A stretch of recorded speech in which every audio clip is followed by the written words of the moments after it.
Yeso yo, bolingo na yo, kole komisanga liboma.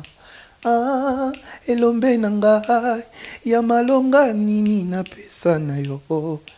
Batalaki nga pambe, nzoka rabi azalaki na ngai.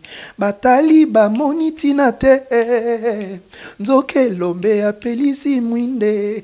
E batali nga, yekuna seke, wana lobi, yekutu mobola. Mosusu abakisi, na nzoto oya ye, ninyangwa malonga ekokinde kobima. Bango bayebi te, na mongongo nanga, mabote pele ya mokili ezopambwama. Ndengo yembiango, pour raisonner les étoiles de la louange. Pour raisonner en haut, oui, oui. Donc, bateau, batambola nzambe avec vie à mélange. Finalité na bango toromona. So za mu Christ, yozarara, montre-toi, ba mona okaka, visibilité à tout prix. Ya. Visibilité ebomisa batu. So monika mutubo, ozane bitumba. Il n'a rien à perdre. Maman, ne te lance pas. Yaya, ne te lance pas. Parce que c'est toi qui vas beaucoup perdre. Donc, bateau, batambola nzambe avec vie à mélange. Finalité na bango toromona. Yanzambe bomba maranango te yaya. Donc, avec le temps, bon, après toute, soi-disant, cette gloire-là, fausse gloire, wana mais finalité, yokana suka.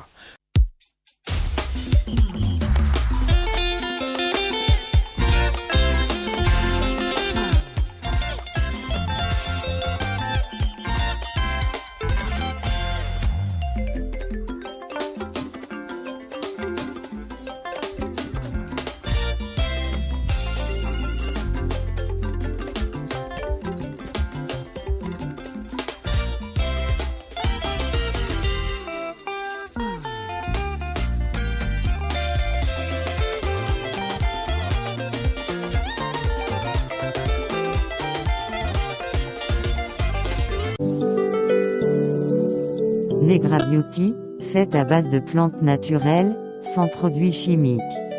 Le savon Splina, un savon naturel, qui vous aide à éliminer tous vos problèmes de peau. À savoir, eczéma, tampons, taches, vergetures corporelles, éruptions. Negra Beauty met à votre disposition 3 cas pour les hommes et arrange votre vie de couple. Puissance incroyable. Negra Beauty met à votre disposition un produit détox, très efficace contre les maladies internes telles que le diabète, réduit le taux de cholestérol et surtout nettoie votre système sanguin. Negra Beauty vous offre sa gamme de thé et autres produits minceurs bio, qui vous permet de casser votre ventre et votre poids afin de retrouver une santé normale.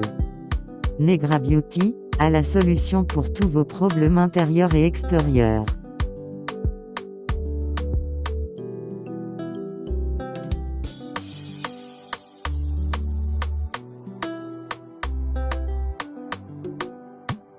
Notamment, son super aliment, qui vous permet à concevoir des enfants.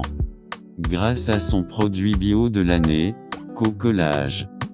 Un produit bio, 100% naturel pour les mamans. Contactez Negra Beauty sur le 0049 15 21 30 38 627. Negra Beauty. Leader. Negra Beauty. Negra Beauty, t'es la meilleure.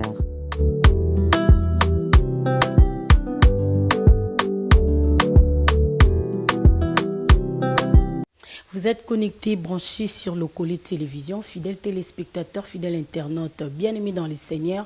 Shalom et bienvenue dans ces beaux plateaux du réveil. Les réveils magazine Yabolamouki, magazine nous permettre de qu'est-ce qui se passe du côté Bonzambe, Tolobi Biso Awa, 100% Bonzambe, ça dit Bonzambe à solo.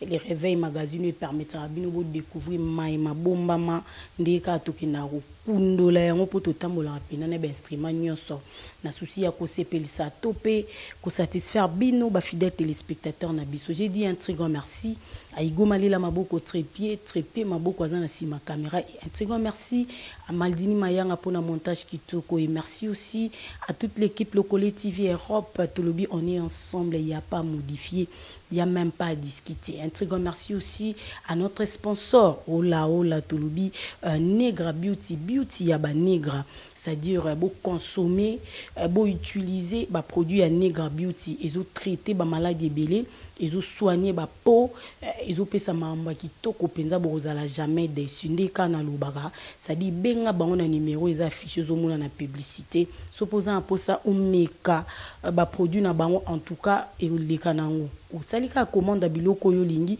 o meki o sali sei so moni ko sombo sombi.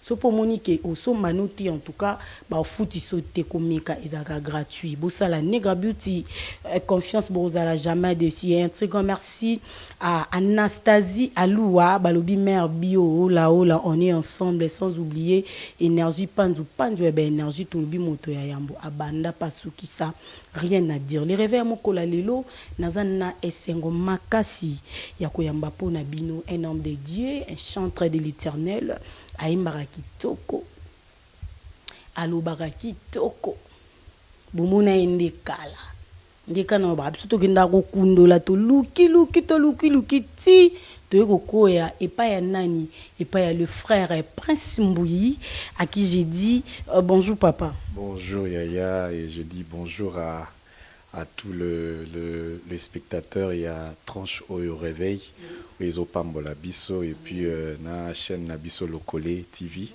En tout cas naza vraiment béni et puis surpris au même moment de voir comment bo fouyengai après des longues émissions longs programmes ratés et maintenant il a plu à Dieu tout ça là. En tout cas je suis très content. Mon frère au change et puis Zara rote na souffre te na ma pasteur na comme apôtre évangéliste. Ils ont pasteur, ils ont la bishop, ils ont la archibishop, bazara, ba frère. Apôtre Paul a lobby tobengana comme étant de frères. Donc ils ont un gros grade de thé. Ils ont des responsabilités. Donc il faut tous voir que tâche wana il y a pasteur, berger, bishop, tout ce que vous voulez comme étant une responsabilité. Donc aux ana na poitrine na yo charge il y a ba vie et puis destinée à Batou. C'est-à-dire lola ya Batou au simbiango na maboko. Et moro tanto lobara makambo wana to zwarango penda na sens wana parce que la destinée de beaucoup de gens se trouve entre tes mains. Donc tu es censé vraiment y comprendre le poids, les kilos ya tâche wana. Voilà. Frère Prince Mbouyi koma trop rare.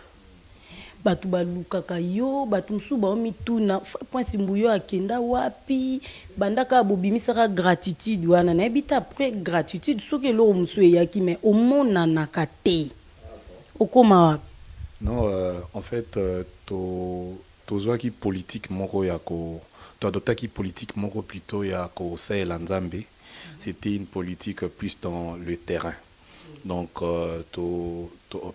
c'est-à-dire, nous sommes plus dans des terrains, des activités sur terrain.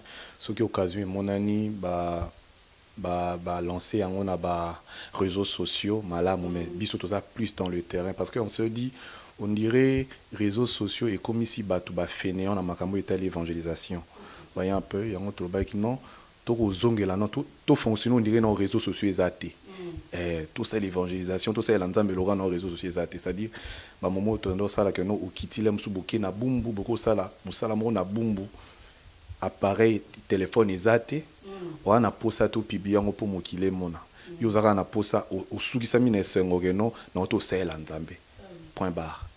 Voyez donc c'est comme ça qu'on avait opté ya ko ça l'encolo et puis avec le temps kolazo sunga et puis ça dit que bino pebo boya pena biso on dirait peut travailler on peut à terrain et solo nango iganga kaka yango peut sali peut-être pour ya oluka biso pe soulelo c'est un peu ça. Voilà lelo makambo ko nginda mingi du côté cité Bethel oza kaka to olongwa na cité Bethel. En fait naza na cité Bethel Yolo Nord et pas ya pasteur José Kabengele donc c'est là où j'œuvre.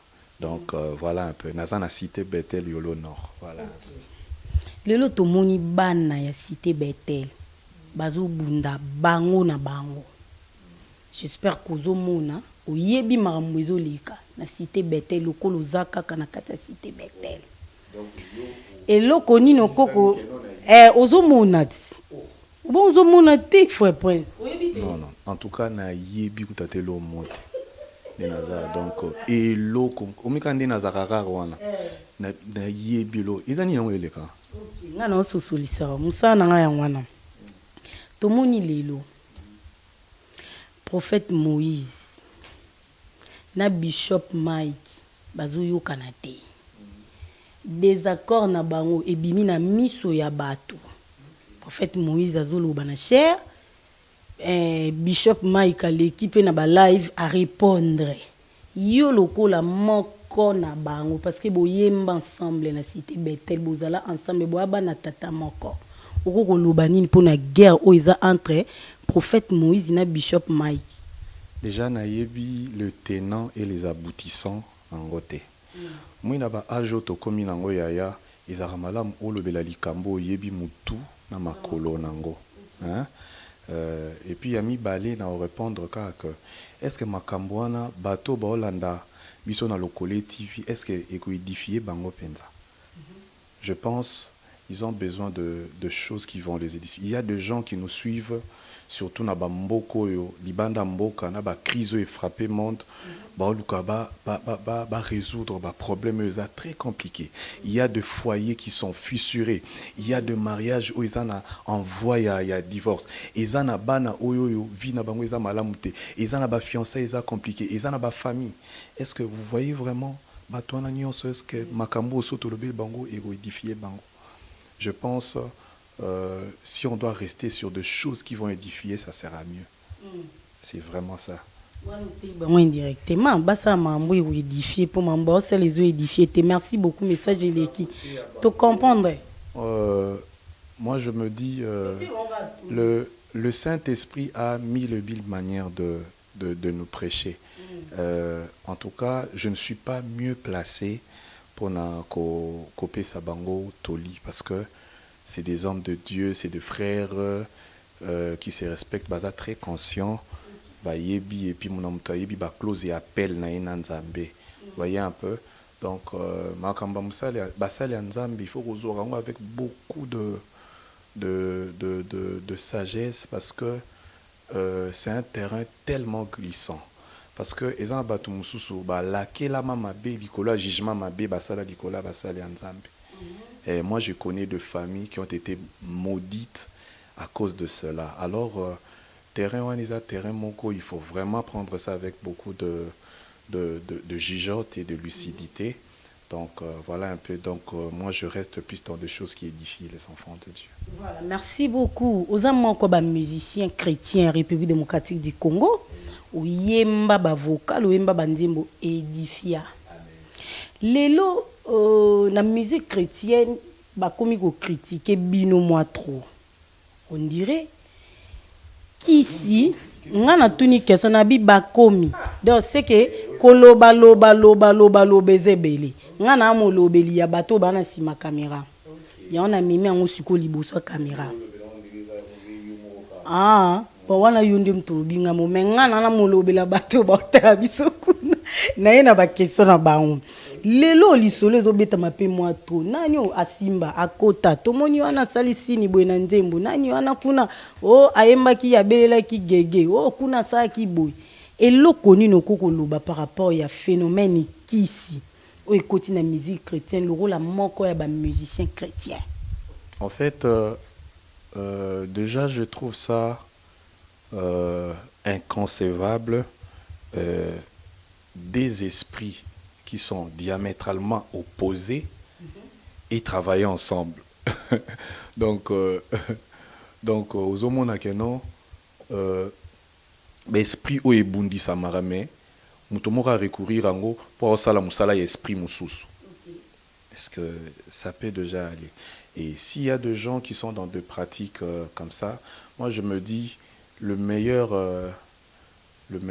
conseiller c'est le temps. C'est le temps. Il suffit, toi qui ça, toi na Congo, il suffit autant la parcours na bango avec le temps et autant la finalité parce que nazo yebisa bato balanda biso na Lokole TV musala to sala ngo pour y perdurer un espace-temps. Bato nyonso batambola na nzambe malamu finalité na bango ezara pe bien basuki ça bien. Voyez un peu. Donc bato batambola na nzambe avec vie à mélange finalité na bango toromona. Ya nzambe bomba nango te ya. Donc avec le temps bon après toute soi-disant cette gloire là fausse gloire wana mais finalité oyoka na suka. Au mona na Bible eza na mutu moko bando benga epe Simon le magicien. Babi il avait étonné les gens pendant longtemps. Donc à cause ça batuna ki na faux. Pendant longtemps. Donc mona rependa donc il est grand prêtre à l'époque mais le lendo na ici là comme kolora le vrai yaka. Vrai yaka ezaki Philippe. Donc Philippe bakiti.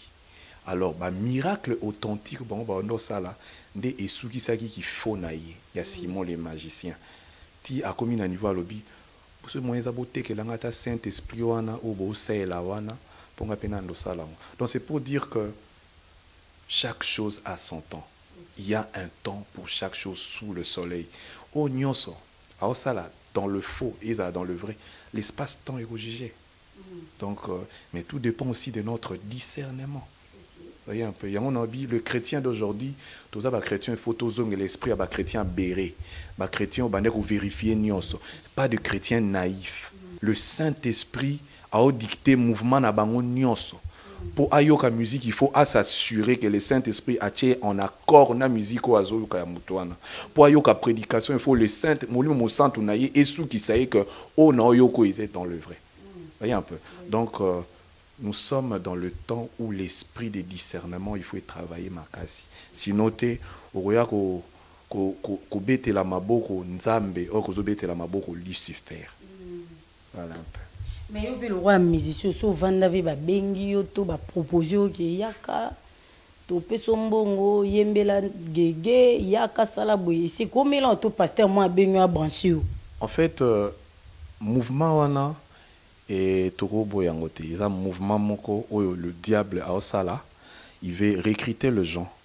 Voyez un peu. Donc le cas toke na ordre moro mondial alors c'est un réseau qui veulent travailler sur sa force. Voilà pourquoi ba gens na ba partout dans tout le domaine il y a vie. Baza na presse, baza na musique, baza na entrepreneuriat, baza na politique, baza partout. Alors c'est à toi de rester fidèle par rapport à ton appel. De un, et puis de deux, c'est à toi de veiller sur l'éternité de ton âme. Et moi, il faut faire au salut peda conclusion bon. Na ozambonga ngosiko na suka po moli monange ke wapi. Ne bate so moko batu question ane on dit réflexe ane on dit longola batu elonga batu na muto au fani pena le bon. Nazi mbonga ngo ba proposer ngai gloire ngo ba proposer ngai siko na finalité pour âme nanga et que non. Voyez un peu. Donc yango il faut beaucoup prier à ce que réflexe wana ya éternité et longo na mutute.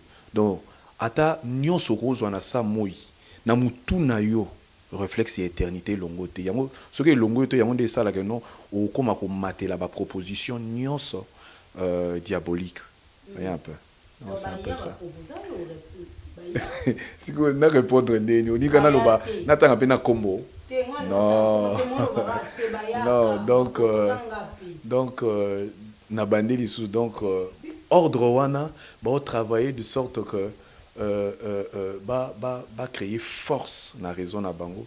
Yango moni bazana ba agent dans tout le domaine de la vie. Yango mona que non bato mususu otolo bana bandeli o adopta style de vie moko beloko ozakane chose raté. Voyez un peu tout ça c'est pour aussi se préserver de beaucoup de choses. Na bisara batu so nzamba imposer au cache-toi là musu pa bikisi opena liwa. Ba cache-toi musu ezara nzamba ta liwa ya musika te. Alors il faut ko linga ka vie wana ya cache-toi. So oza mu Christ yo zara montre-toi ba mona okaka visibilité à tout prix. Yaya, visibilité est beau, misabatu. Visibilité, trop de visibilité tue aussi la visibilité. Balobango. Voyez un peu. Par moment, un enfant de Dieu faut à la battant aux zongissima, ok, qu'on s'est ressourcé. Voyez un peu. C'est ce que Élie avait l'habitude de faire. Voyez un peu. Donc c'est un peu ça.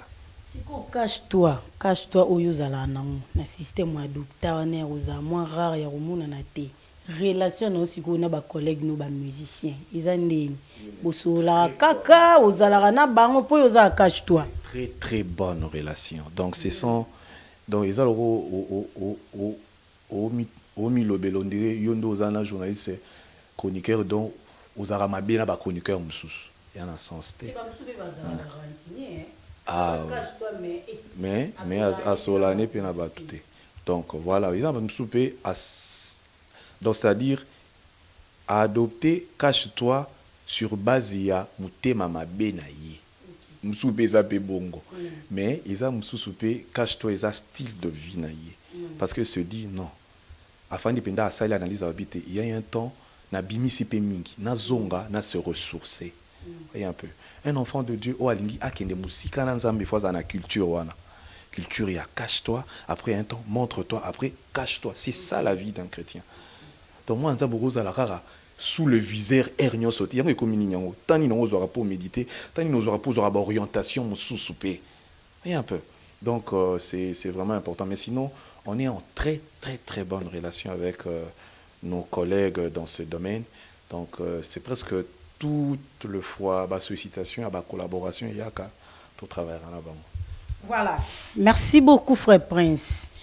Au sala vocal moko na ndimo gratitude. Ndimo gratitude non to tunisa ya nani yum to koma to fois Yannick Tumba. La chanson Gratitude a été écrite par le frère Yannick mais mon intervention c'est moi qui ai fait ça.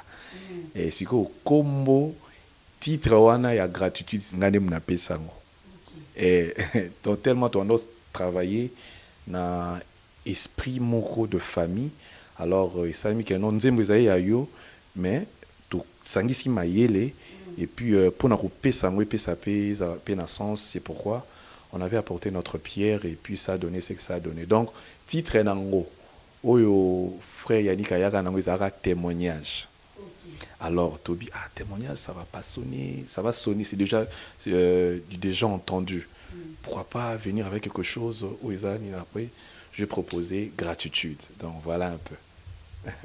Oui, ça la vocal moro boy oyo na sala émission na ex magicien moro. Abi ba yo kanzembo wana na mondo wana. Ba mu ba binzembo eza bio. Ekoti ni cube magie. Ekoti ni donc ekota ba ingrédient mokilité. Nzembo ani zala bio. Et maman na Saint-Esprit pour vocal wana donc dans habité ceux qui na banze mono nyonso wana vocal mso sala le roi vocal nzembo gratitude yebisa biso vocal wana ningo sala utaka retraite ozara na bashika baba na kati oyemba na habité ondo osaro neti nde na oyemba boelobi na ozasute. Yebisa biso na énergie obimisa na vocal na yo moso zo yo kangwe sa rondeni et puis na beloja modèle. Non na mutu so na lobi que ba compliment ba to ça ngelo monter c'est na kosi. Et donc en tant qu'humain ça nous fait énormément du bien.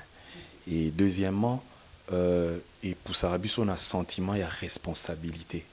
Tant au monde na ba compliment bozo yebele par rapport à musala moko saki ezai kitoko. Et la musique sans sa responsabilité dans le sens où le bolobi mukolo na rutsangi c'est sous que tu as sérieux na musala bateau na décevoir bango donc on a obligé na maximiser sous sérieux na musala.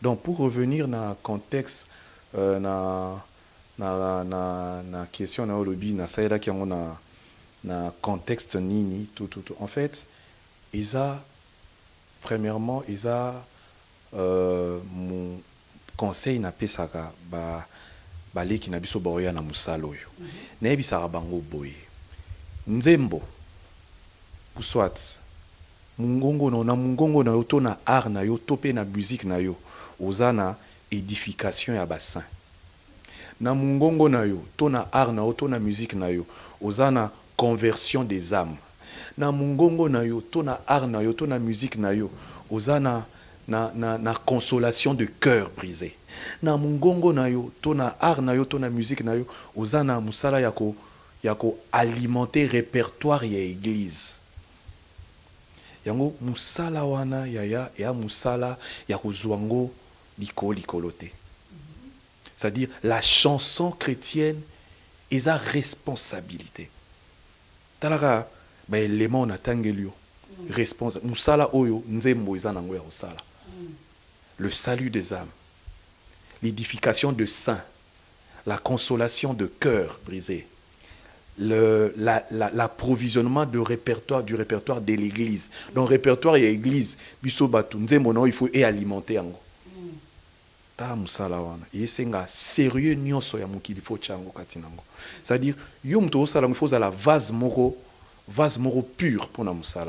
Premièrement, tout commence par la nature ou l'état du vase. Il faut la vase moro pur. Il y a le premier miracle à Jésus, Balobi, il a recouru au vase.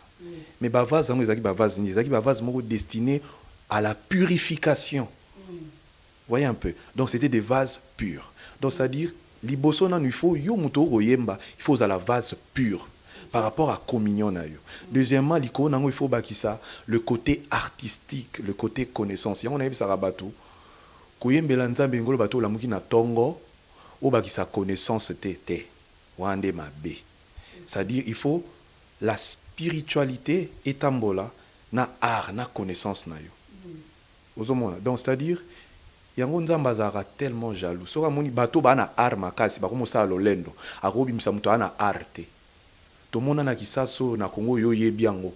Eza na bateau yo sur le plan artistique na connaissance en musique et l'autre yo yebi. Mais nzamba imposa biso ye. To yokie. Pour ni pona lolendo a bateau ba na art et les kaitro. Mais pour nous équilibrer, il faut art na le côté, la connaissance de la parole de Dieu, la spiritualité étant ensemble. Voyez un peu. Donc, ils ont sérieux au Tochaki na musana. Il y a un moment lelo et ça dit qu'il y a 15 ans. Au bétail dit cela il y a 15 ans déjà. Pourquoi? Parce que impact nango donc ils ont traversé bâton. Voyez un peu. Donc c'est un peu tout ce que je peux conseiller na bande konabiso, donc de mettre tous les sérieux du monde dans ce que nous sommes en train de, c'est-à-dire au se rendre compte na état en tant que vase. Il faut à la vase moro pur et puis au participer connaissance pour pesa musala malam. Posons que ça se na moi vocal en tout. Yes oyo bolingo na yo kolo ekomisanga liboma.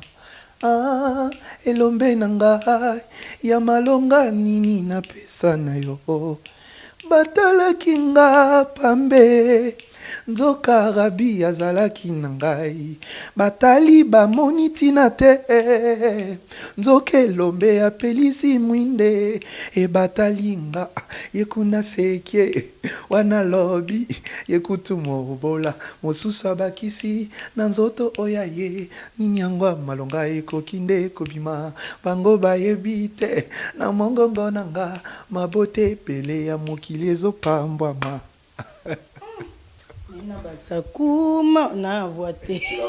Oh là.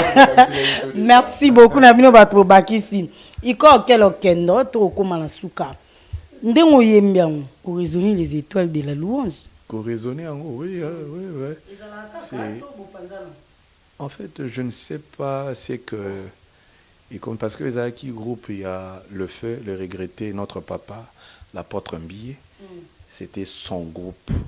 Alors maintenant, il n'est plus, on ne sait pas, on ne sait plus, donc voilà, donc ils ont la label ya mutute. Vous comprenez?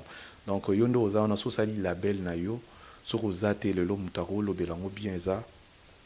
Moi na yo to moi mobali na yo, voyez un peu. Donc so azana makanisi ya ko pérenniser yango, bango baza mieux placé. Donc eza label nangate. Donc bino na bino bosola même na ba téléphone de mopanzana ko papa Emmanuel Akenda. En tout cas nalingara hypocrisie ya caméra te. Donc au moins loko ba te abiso on a été sur la télé, on dirait bah côté ça sur chrétien. On dirait sur aux alibosa caméra, ata nasima caméra et bien non, makambo les arabiens te mais le aux alibosa caméra, t'es toi là bien, toi là t'es. Au moins une fausse modestie wana des amalamoute. En tout cas, pour répondre à votre question, en tout cas, tobenga na raté. Donc, mais so to kutani na ba occasion to yamba na onde tobenga na ka. En fait, avec lui quand même, hein, on s'appelle, mais avec les autres, vraiment. Mais surtout kutani. Parce que yoka siko hypocrisie na biso ya ba chrétien. So siko to kutani na moi événement moto yamba on dirait to benga na ka. Nini. Moi siko. Oui pas ngote. Eza bongo. Donc voilà, juste pour faire beau, pour donner l'image. Voyez un peu. Au fond, oh. Voyez. Donc c'est un peu ça, chacun est dans ce qu'il trouve intéressant à faire, mais on n'a pas de contact, Yamakasi, de temps en temps, mais on est frères, on garde cet esprit famille-là. Mais ce producteur, moi, mon année a bien 500 000 bobeta ndimbulu kwa kumama na yoyo mokeli bobeta. En tout cas, producteur Soraïe, c'est bien. On les a déjà une paire de manches, c'est-à-dire côté logistique, côté finance, la situation, les problèmes les a déjà résolus. Parce que éthique, côté spirituel, kolo AP, ça c'est quoi approbation naïe. Et donc au moni, elle est une onde yangwana. Et donc mbongo yé, puis ça sabino musala et sangi sabino. Mais ce qu'il faut boyer ba motivation ni ana sima mbongo wana. Et après na sima nango du subotuna, est-ce qu'un kolo ana sima makambo ango? Et ce qui biloko na nyose kangami sali nyose sika moko ndeto sali mais ce c'est bongo te. Tu je ngaku na oyate. Bato comprendre va comprendre. Ngabi moyena kota na bakati kati puni air yango ekomo mufunge na limbongo te. Toki bien. Ola. Faut presque mbouyi. Au lancé album Moko, c'est un peu compliqué au mimi biso na 6-7. Na ça que ba question non sono tuna eza ngate. Nga na molobela batu bana sima caméra. C'est un peu compliqué 6-7. Et puis au combien on kuna na ba chiffre romain. Au moment tikanga na sisa papa. Au moment où ex magicien na ba témoignage ba kolobela biso tongo midi poka bokeba na basine et la maman boy ba tchaka chiffre romain ezaki nini code kuna boy na boy ainsi de suite. O memi biso na ba chiffre romain na pona nini. Omoni sozui ata elamba real alati. Ana sima caméra omona ba signe belé za na bilamba alati. Omona siko yango nde ngelo bate que alongola bilamba wana soit a commis déjà muto ba monde wana. En fait, le problème c'est quoi? Quand les gens vous révèlent sur des signes, sur le mode opératoire de tout ce qui est occulte, alors tout le karaté, tout scriptaranios. Voyez un peu. Donc bisous et salema naibisio, il faut qu'on soit toujours aval ya Saint-Esprit. Le Saint-Esprit que tu as, il attester que il est dans le faux ou dans le vrai. Voyez un peu. Donc, Tobimana cadre wana ya basine, to comme à niveau que non, le Saint-Esprit qui nous habite puisse juger. Voyez un peu. Donc, ça n'a rien à voir. Pour preuve, Bandan a lancé affiche wana, nazu appel il y a sens wana te. Il y a que non, oh papa, donc 6-7 et ça juste nous avons tiré ça dans le livre de Job 5-19 6 fois l'Éternel te délivrera de l'angoisse et 7 fois le malheur ne t'atteindra pas. Voyez, 6 fois l'Éternel te délivrera de l'angoisse et 7 fois le malheur ne t'atteindra pas. Job 5-19. Alors le là, tout ça dans le domaine, il y a art pour faire beau. Tobi non. Le roi Baolobela, na passage on Baolobela 6 na 7. To bi biso to ole to lobela maloba na nyonso te, to chango na affiche, to bi no to ka 6 7. Sikoyo la pensée révélée. Il y a les communions ezani. Et ngolo bate que le roi là 6 fois kolor bando délivré yo te. Et ngolo baka étant créature il y a 6e jour. Le rosa créature il y a 6e jour. Ba situation compliquée. Ba situation difficile eza attaché na yo. Mais délivrance na yo ekobanda koya du fait que créature à 6e jour wana oyo zali osa créé à l'image et à la ressemblance d'un Dieu. Yango moni visitation na yo to réconfort na yo et bandoya du fait que non créature il y a 6e jour osa créé na image et ressemblance il y a un Dieu. Yango moni malgré ba situation nyonso difficile eza attaché na yo mais visitation en kolomokeli na yo oyo yo ozala créé na image pe na ressemblance na ye. Deuxième portée eza 7 eza chiffre ya perfection. Et pas ba hébreu ba benga ngo le Shabbat, les repos de Dieu. Nazolo yebisa bato ba olanda biso na ndako, c'est possible na sa moyoyo avant le rendez-vous de l'éternité. Au vivre le repos de Dieu, le vrai Shabbat de Dieu. C'est possible. Donc, il suffit seulement qu'au fonctionner tout en utilisant le côté divin ou ezakatino. Vous êtes de Dieu, mais cependant vous mourrez comme des hommes.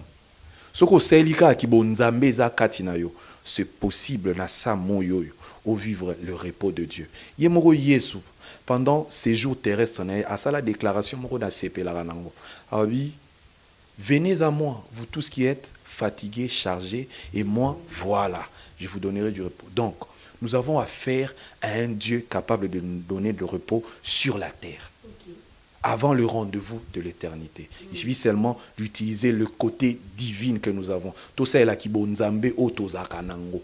Toza batumena kati na biso eza na bonzambe. Surtout ça dit bonzambe za kati na biso to vivre le repos de Dieu. Donc c'est ça la vision, la pensée album 6 7. C'est bien. Côté bonzamba, j'espère qu'on y a un côté bonzamba on a bâti. Toye ba ondeni. Biso bate asoka pesa et pesa melayo. Banga batsa nzambe keba kuna so simbo za modi. Sala bo ya bate ya biso. Non bate ya biso te côté bonzambe za ko côté ben intensité za na se kuna na sima colonne vertébrale. À chaque mission, Dieu donne à Pesara adversaire onction moko particulière. Nzambe aotinda Moïse et pas Pharaon. Alobi na osa na Moïse, yo Moïse na osa no Nzambe. Liboso ya. Donc ça dit o nyonso Nzambe. Azara nango yo Moïse ozala nango. Psaume yo lo banabiso vous êtes de Dieu, bozaba Nzambe. Maman, il suffit seulement au ça est là le côté divin. C'est-à-dire au fonctionner comme un Dieu. Un Dieu n'est pas rancunier. Aujourd'hui, à l'image, donc c'est-à-dire référence nabiso ya kibonzambe za Christ, vie ya kibonzambe. Hein, solingo o lukango tala vie ya Yesu. Babi na sa moi atambola azwa mwasi ya motote. Na sa moi atambola sumukate. Azaka rancunier. Moussala nae babi, il partait de ville en ville pour faire du bien. Soikara au copier dengue apôtre Paul balabi surtout za ba imitateur ya nani ya Christ. Et sili olati bonzambe et tu peux vivre aussi le repos. En fait so ba beti mbata au tali lobby est-ce que mbatango so na zongisi kozongisa ekoleka na son afandi kimia. Et il faut toujours se poser la question bon. Au fond de babeti ngambata bon so na zongisi na son afandi nie. Degré ya passe ya réponse on a opesa mutabeti ngambata. Et kokani donc so moni que non kozongisa ils a réponse à bien kayo. Mais so moni que non ko fanda kimia ils a suka suna réponse kayo. wana siko yo wana yo siko bomoto nde moto esala mais siko so otali olobi Seigneur Dieu de gloire c'est vrai asa enga pasi mais est ce que nga mpe nakoki koréagir ka nde ya réagir bon tokóma biso mibale ndenge moko te kolo na ndimi na mitanda yo moko osala jugement eza na bitumba mosusu baganya yango na makofi te baganya yango na humilité. Jacob akokutana na Esaü akokutana na ndeko na Esaü akanela ye abi yo oyibanga droit de nest tala lipambo yinanga yo nde moto ozwa yango te siko akokutana na ye wana Esaü ana kanda alobi so nakutani na peti oyo na obare Jacob alobi azwi basali na alobi lokola ye azoyelanga na espoir ya bitumba nga ake na ngai abi ozwaka babiloko babrebi bomemela ye boyebisa ye ke non moto atindeli eza mosali na ye donc Esaü azoya na espoir ya bitumba mais Jacob amitandi bitumba nyonso eza bitumba ya kosalela yango muscle te. Il y a des combats à éviter dans la vie. Il y a des combats où on gagne en humilité. On gagne pena combat na humilité. Et puis na bitumba nyonso kangelo na oyebisa bato ba olanda biso na bitumba nyonso so monika mutu bozane bitumba il n'a rien à perdre. Maman, ne te lance pas. Yaya, ne te lance pas parce que c'est toi qui vas beaucoup perdre. Vous avez une réputation à perdre, vous avez un témoignage à perdre, vous avez une relation à perdre, vous avez un bon zambo à perdre. Voilà. Merci beaucoup. Soto bitoko tansijo na mambuze bele poka ba pasteur ba esabite to kima batu ba sabiso mabe amuntu asali o mabe tindela emoto akufa yaka na nini chuba ba prière modèle wana. Bon, voilà prochainement. Voilà. Sikoyo 6-7. Ils en ont combien de titres? Et c'est Bimi, Batoubarozongo Wapi et tout. Au moins, il y a une question polémique. Il fallait que je fasse le 6-7. Donc, en fait, 6-7, ils sont déjà disponibles dans la plateforme Nyons à téléchargement. Déjà, on a utilisé micro, il y a le Collet TV pour nous repérer ça. Merci. Na bateau Nyons au bazo télécharger album en tout cas de partout. Maman, tout ça il y a ta promotion à Malonga, te pour bon à Malonga, toi en angoté pour la promotion. Mais nous avons des Saint-Esprit à Osa Moussala na Ondimate. Donc le gens nous appellent de partout pour nous dire que non, on est béni. Tous télécharger Moussaloyo. En tout cas, Kolo Pambola Bino, continuez de télécharger cet album sur na Spotify, au monde na Deezer, na Amazon, na ba plateforme nyonso légale au monde nango. Alors là, tout s'est préparé pour na disponibiliser ba CD.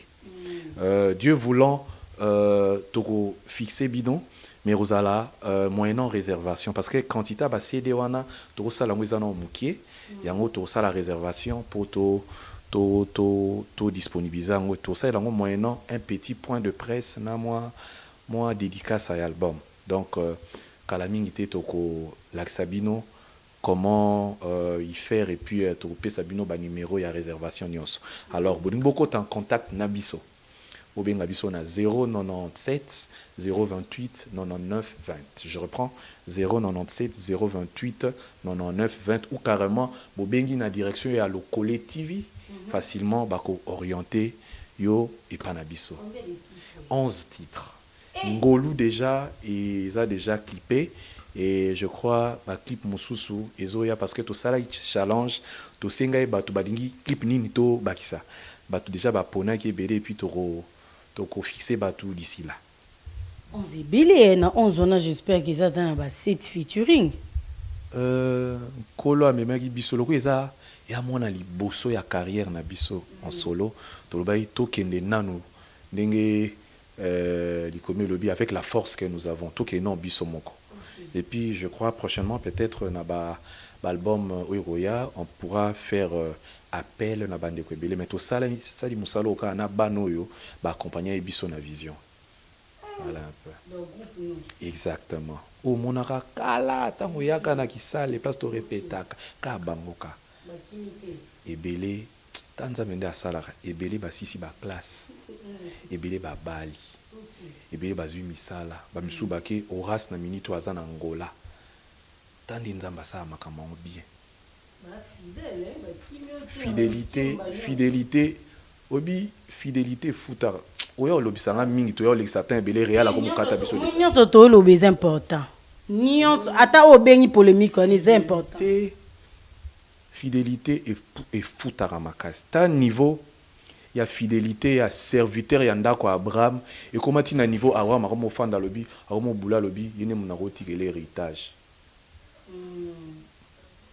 Ta niveau fidélité et aimé mamoutou. Donc tellement dans Baobi, Azaki serviteur fidèle paix loyal, il y a Abraham et les airs de Damas.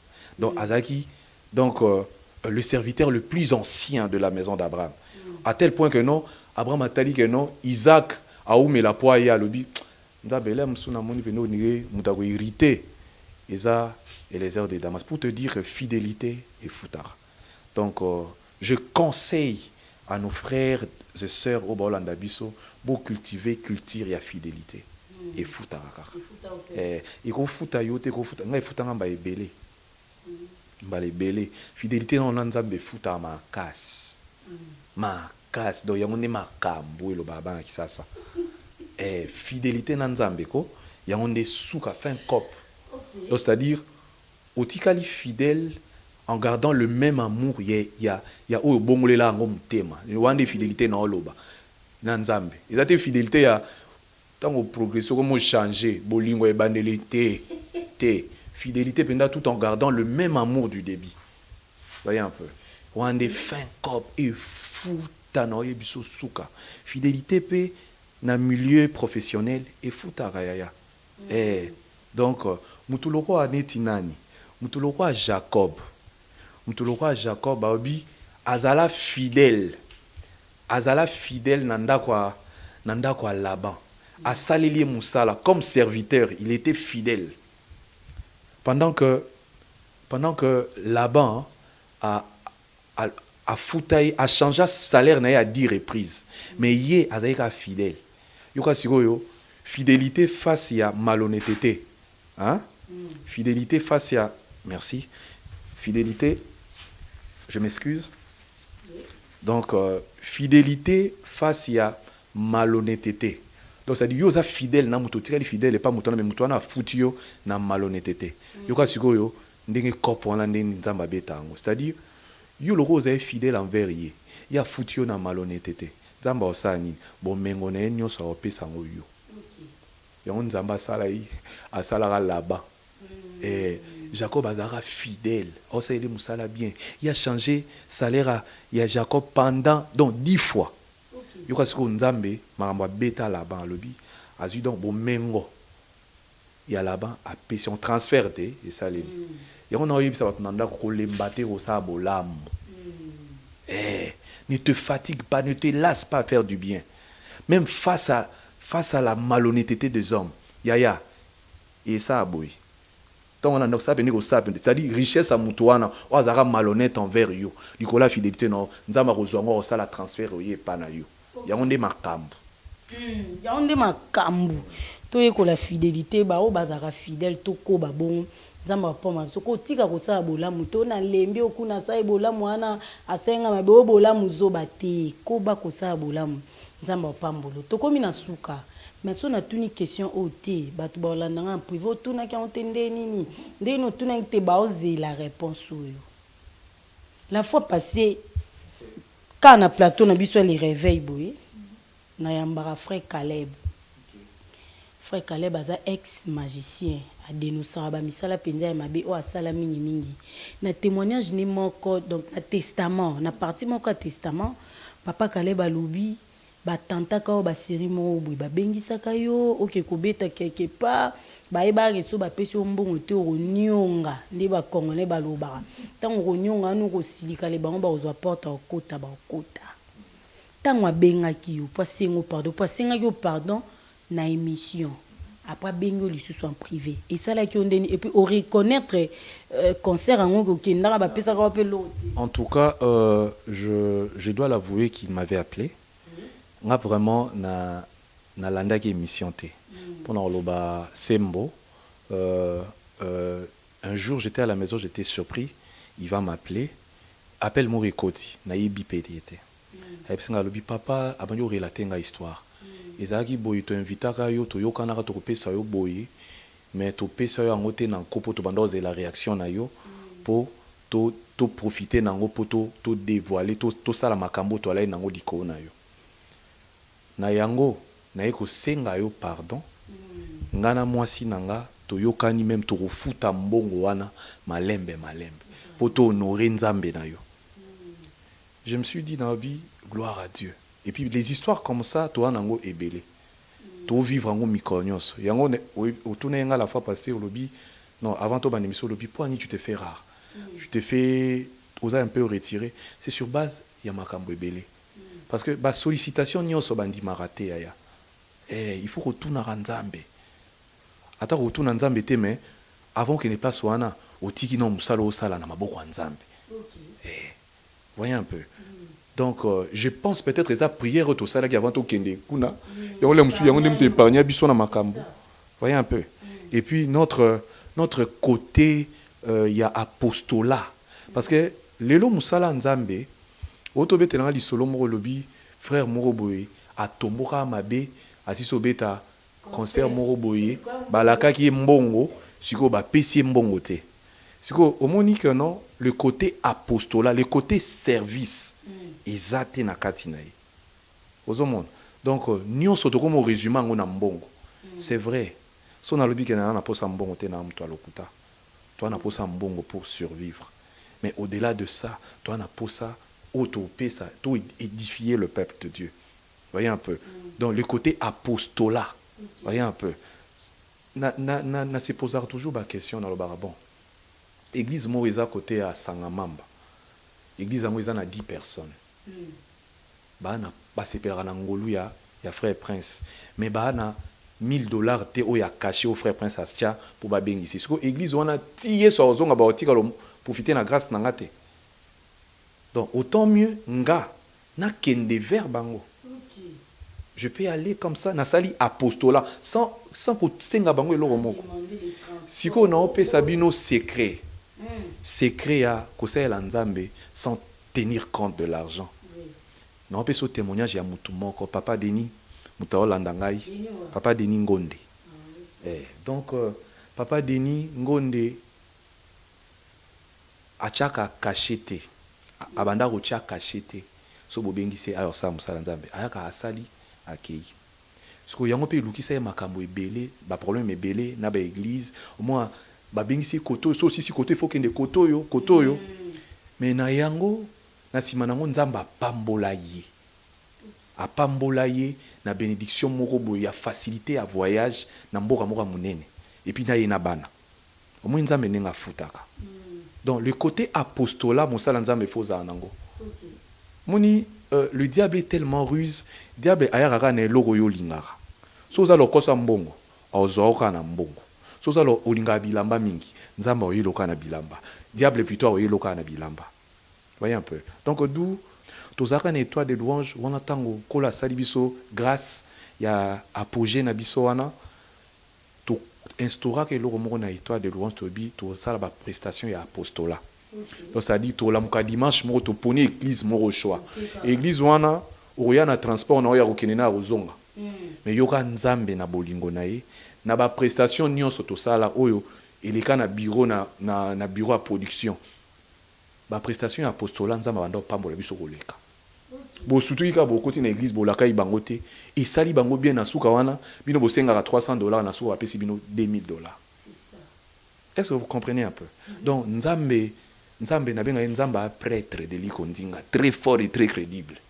Et azat suka na prêtre. Donc na ibisio terre wana na sala bien de na yebare. Voyez un peu. Donc c'est très important. Oui, c'est bien toi on a pour ça ba concert payant ils ont ma BPT, ils ont pour na raison, ils ont ba producteur bayaka, mais concert msupe osali ba tout surprise na église moko boy, ba lingaro makasi ba na mbongo obengi sauter. Okitika bongo, oyeba te lo nini otika na mitema bato. C'est que on partage même vite na ba mission ba betsa ba concert le ba tie espace VIP 50. Eza nango mama siko soki yo Nzamba pamboli ozo évoluer na domaine ya production. Hein? Oza na label no ya production. Maman so otie oligi o investir otali que non ngolo eze papa prince on investir pour na production mon robot yaya. Mais il faut la payer marge intérêt le peut bénéficier pour lobby peut produire frère Alexis lobby qu'on a. Donc c'est juste question d'équilibre, voilà, vous avez vraiment tout compris. Donc il faut oser là monde est un monde à équilibre. Il faut toujours créer équilibre dans tout ce que tu fais. Voyez un peu. Voilà, c'est très important. Et en fait, et zongi si kaka et rappeler nga conscience na sérieux, il y a foi nanga. Il y a communion nanga na nzambe fo na za nango. Yango na nde makambo. Donc communion na nzambe nde makambo. Donc monde occulte ba ko ça ba projet ebele. Il aurait cassé ba on va communion na oso mona donc na lola kuna donc ba fani na conseil céleste ba fani ba olobe la communion na yo. Donc moro diable obeta tout kuna na lola atunya bi omona mwana nga prince wana yo kanzambe moko répondre à lobi mwana ngwa na mwana ngwa banga nga makasi wana ndinga alobela job donc soki communion n'est pas parfaite na nzambe yaya obakisi na discipline discipline c'est-à-dire yo moko personnel na caractère na yo parce que biloko na nyonso faut sangana parce que muso aza abanga nzambe mais a discipliné te donc mavuga ba benga na tongo kende ake bazongise boye kende basa ayoka lisolo ayo nyonso mais soki ta communion dans ta communion tu ajoutes ta discipline et les caractères yaya esili wana ata diable basanga li bango nyonso donc nzamba aussi misa bango touche à ton sujet. Voilà, merci beaucoup Tokomi Nasuka, Liloba Bokabwani et puis les téléspectateurs va retenir nini par rapport à passage non à les réveils. En tout cas, merci nanou pour na bino na équipe Mobimba Lokole TV et puis à tranche au réveil oui ça rabiso bola mumingi oya ko retenir ezana nous que n'attend Tokomi nango ils attend il y a discernement. Tant discernement esprit discernement il faut ça la makambu nyonso. Au banda commerce na yo na mutu ça la faire na mutu kingani tu dois faire appel à Dieu. Il faut discernement ya o yu pesa litoi na yo et pas monter kingani. Il faut que le Saint-Esprit a convaincre yo yaya. C'est très important. Donc on sait au sujet album 6-7 en tout cas je vous demande encore de continuer à télécharger comme vous êtes en train de le faire. Dans album 6-7, d'insister, ils ont une plateforme et à téléchargement nyonso. Soki obetikaka Prince Mouy 6-7 Rozoyango et puis eko pambola yo. Donc ba CD pour na bande kwa kisasa déjà kalaming te tozo après temps to mando sala bongo to kende province par province. Ngo baté to bosani bande ko na biso bana ba province. Donc nous voulons commencer d'abord à Kinshasa et puis progressivement to atteindre ba province nyonso. Vous voulez entrer en contact avec nous, je répète encore le numéro, appelez-nous au 097 028 99 20. Que Dieu vous bénisse. En tout cas, partout, vous avez besoin de nos services dans la louange, la prédication, on est là. Merci beaucoup, Zagili Pamboli pour Nabiso. Yangeleki. Voilà, merci beaucoup. C'en est fini pour aujourd'hui. Bon lundi, bon comprendre, frère Prince Mbouye yo, boyo qui marambalobi, tika ite, qui mène en collé sous masia et oumela o mabota na bino. Merci na Igo Malela Zaki na si ma caméra à tenir penza. Merci beaucoup à toi. Merci na Maldini Mayanga. Merci na équipe Mumbalo Collé TV Europe na lobby. So une collé sous masia zongi le lote. Tokute na bino miko ya meto kabonata na morceau moro ya 6-7 et ça bien. Critère yango luna yo zalaka nde nini belanga ya qualité assez venini pona zala embauché entreprise angoluno révélé ngata na ndoto critère yango luna yo zalaka nde nini belanga ya qualité assez venini pona zala embauché entreprise angoluno révélé ngata na ndoto oh ngolue oh ngolue oh ngolue oh ngoluwe, oh, ngoluwe. Lekela ngimba ngasa wanzambi wa moyo, chijilelu singasa wanzambi wa moyo.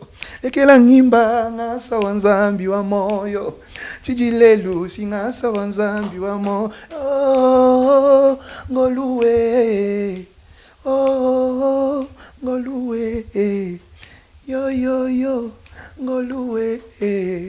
Que Dieu vous bénisse. Negra Beauty, fait à base de plantes naturelles, sans produits chimiques. Le savon Splina, un savon naturel, qui vous aide à éliminer tous vos problèmes de peau. À savoir, eczéma, tampons, taches, vergetures corporelles, éruptions. Negra Beauté met à votre disposition 3 cas pour les hommes et arrange votre vie de couple. Puissance incroyable.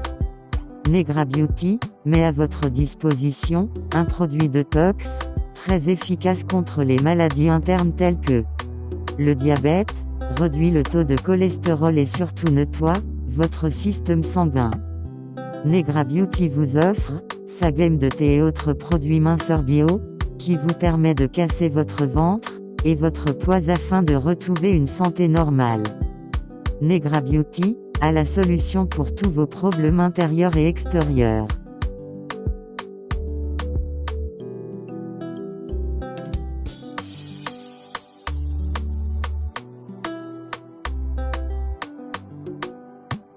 Notamment, son super aliment, qui vous permet à concevoir des enfants. Grâce à son produit bio de l'année, Cocolage. Un produit bio, 100% naturel pour les mamans. Contactez Negra Beauty sur le 0049 15 21 30 38 627. Negra Beauty. Leader. Negra Beauty.